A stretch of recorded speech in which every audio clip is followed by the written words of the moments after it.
Il y avait des fuites depuis hier faisant état d'un changement de discours de la part du Hamas sur la question du désarmement. Ça corrobore aussi ce qu'on avait eu d'interviews avec des responsables du Conseil de la paix qu'on avait rencontrés ces dernières semaines et qui disaient que le Hamas avait bien changé de ton. C'est donc Donald Trump qui l'a officialisé. Il y aurait désormais un accord pour le désarmement du Hamas et donc l'entrée en vigueur de la seconde phase du cessez-le-feu tel que c'était prévu en octobre dernier. 9 mois après donc l'entrée en vigueur de ce cessez-le-feu, il y a 2 points clés à cette deuxième phase, le désarmement du Hamas et le retrait progressif des troupes israéliennes de l'enclave palestinienne.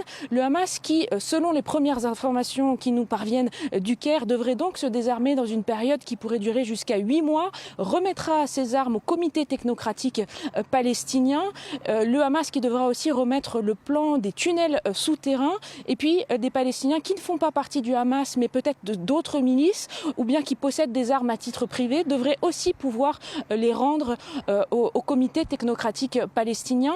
Alors ça fait suite aussi à une annonce qui est survenue dimanche dernier. Le cabinet de sécurité israélien qui a autorisé l'entrée dans Gaza d'une force internationale de stabilisation ainsi que du Conseil de la paix et du comité technocratique palestinien. Alors pour l'instant leur entrée est limitée à la zone de Rafah qui est sous contrôle israélien, mais c'est aussi cette officialisation-là, cette annonce-là, qui permet d'ouvrir la porte et d'ouvrir la voie vers cette seconde phase de l'accord de cessez-le-feu et donc potentiellement vers le désarmement du Hamas et le retrait des troupes israéliennes de Gaza. Et pendant ce temps, Claire Duhamel, à Gaza, Israël poursuit ses bombardements, au moins 6 personnes tuées hier.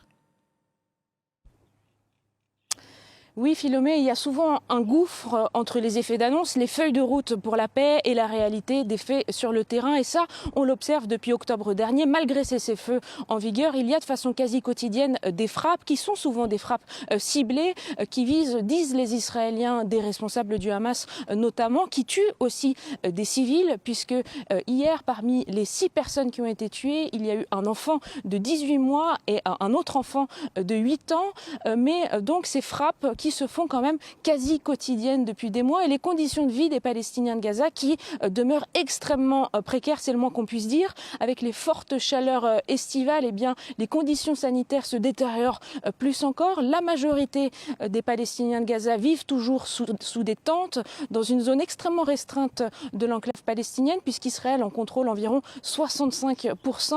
Avec l'été, eh bien, les maladies sont plus fréquentes. Il y a aussi des problèmes de rats, des problèmes de malnutrition et d'accès à la nourriture et à l'eau potable. Donc pour les Palestiniens de Gaza avec qui on parvient toujours à parler au téléphone, puisqu'on le rappelle, les journalistes étrangers sont toujours interdits d'accès dans la bande de Gaza, eh bien le quotidien est toujours très difficile et dans ce contexte, eh bien toute perspective de reconstruction de l'enclave palestinienne demeure pour l'instant très lointaine.